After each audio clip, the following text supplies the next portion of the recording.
Hi, I'm Cam, the brain trainer, and today I'm with Helen, the adventure and endurance athlete. Helen, can you tell us more about what it is to be an adventurer? Yes, so I like to be out there in the mountain, discovering the world with my own means. So on foot, self-supported, self-sufficient. So basically, an adventure.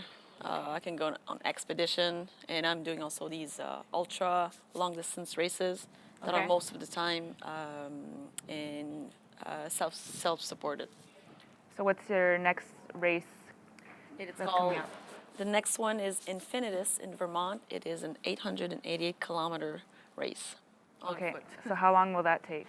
We have a 10-day cap to 10 complete days. the challenge.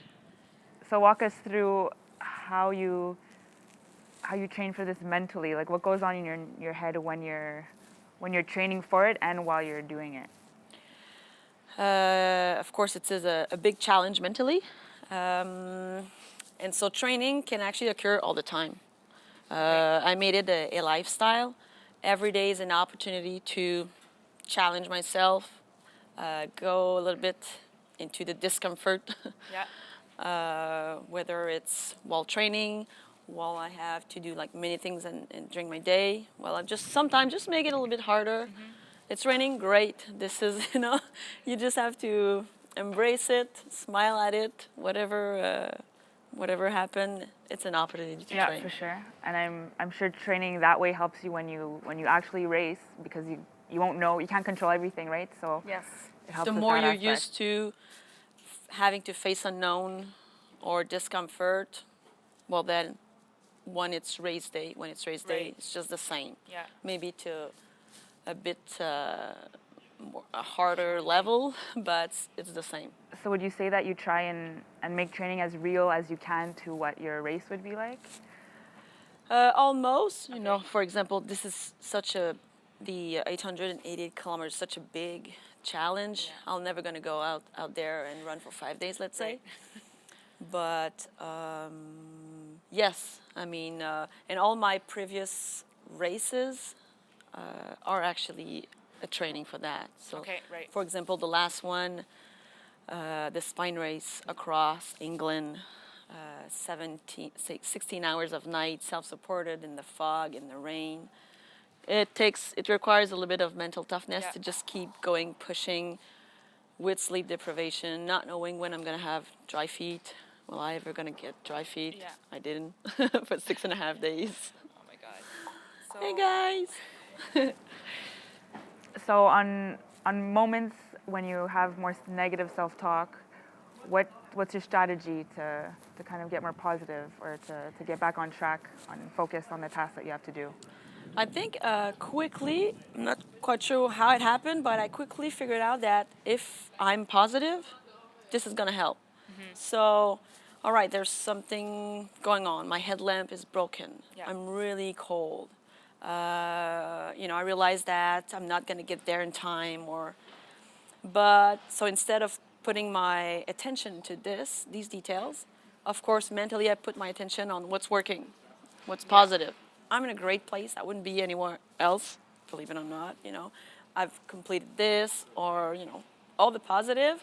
And if the issues that I have to deal with, well, I see them as facts. I just put myself, okay, this is the fact that I have to. So you accept it and Yes. you move on, kind of. Yes. Right. Yeah, I would have like small moment. It requires training, Right. but I trained myself. Okay, react fast. Yeah. There's no time. There's no energy allowed to just go sad, angry, or yeah. What other types of training do you do to help with your focus? Do you meditate or do any other things to train your brain? Yeah, I don't meditate. It's more and more trendy. I would like to. I would like to spend some time. Okay, take a moment to learn and explore that because I think I would really enjoy it. But beside that, what do I do? Please repeat the question. Yeah. Is there anything you do specific to really train your brain to focus on the mental aspect, or does it come and go do you train your brain on purpose? I guess is what I'm asking. Yes, not specifically Right. targeting just that, but kind of like I said, every moment in the Use that as day is an Yes, opportunity. okay. That's great. So you have that Yeah. awareness and just you use the opportunities Yes, to. yes. Okay, perfect. All the time. Oh, I'm gonna say yes to that extra training, and Yeah. yes, it's raining again, and I have to go get the grocery and do a farmer carry with it for 2 miles. You know, so many little things.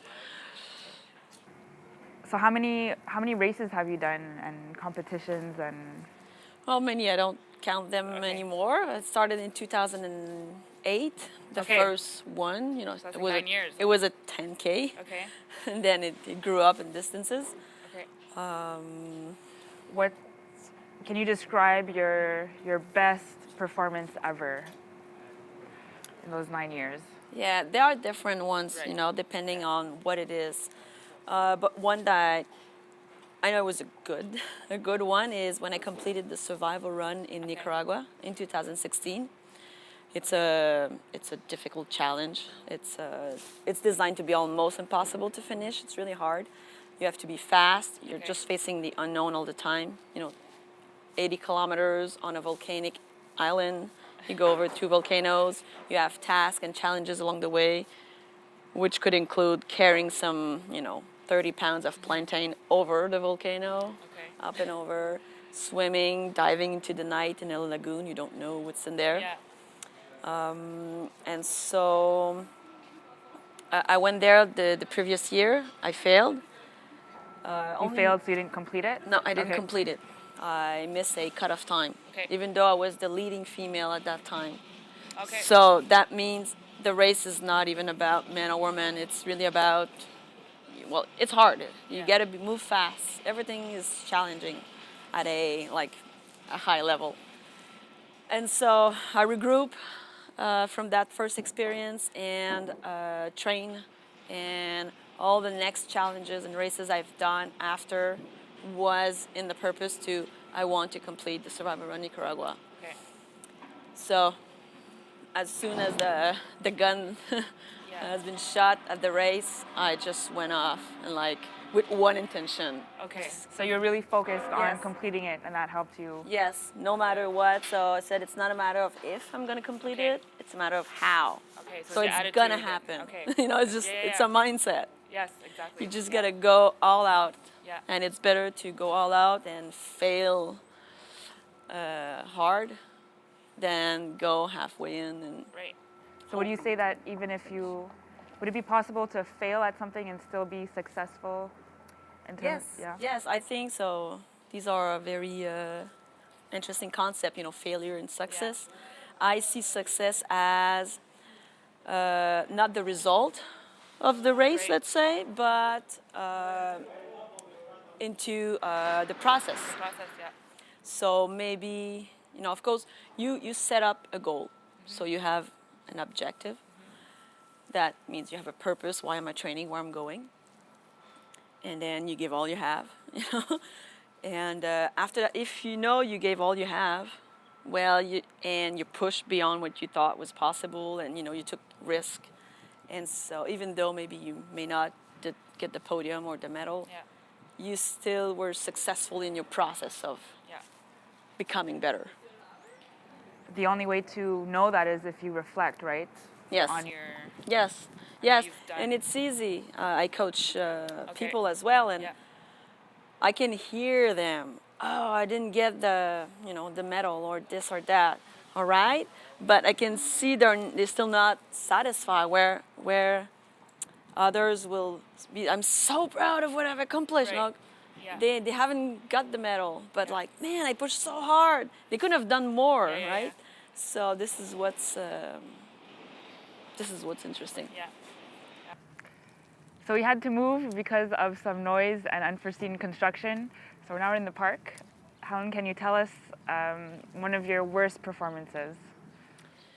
So probably back in 2009 or 10, I said yes to a half marathon in snowshoe.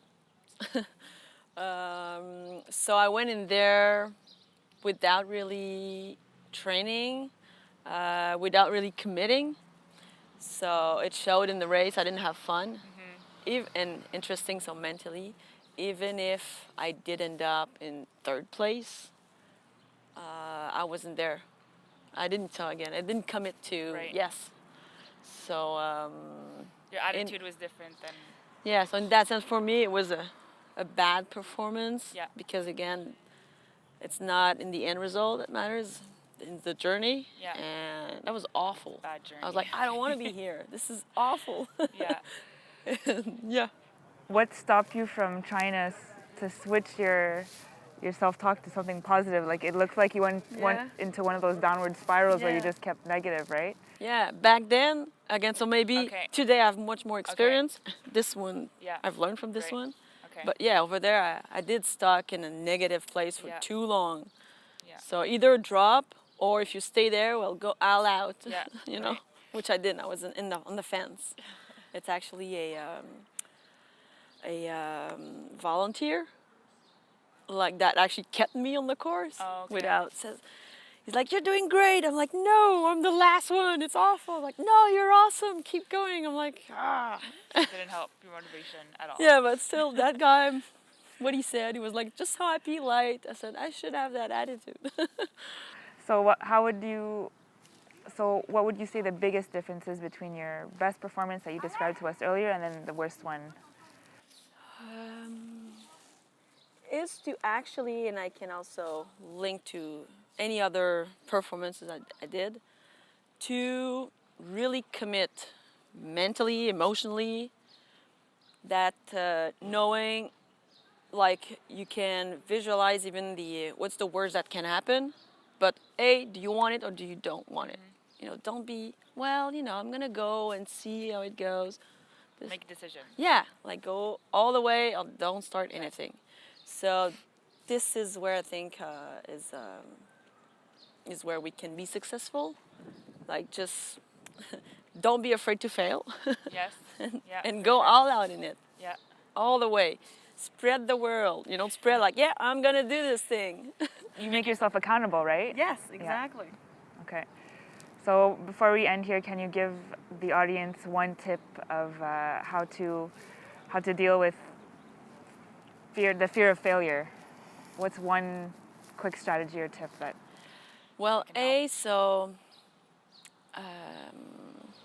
failure is not a bad thing, right? Right. It always depends with how do we define it, but for me, failure is part of the success. If someone can tell me, I never failed in my life, there's something wrong with you. Like, your whole life is not written down and you just follow the plan. No, you have to try.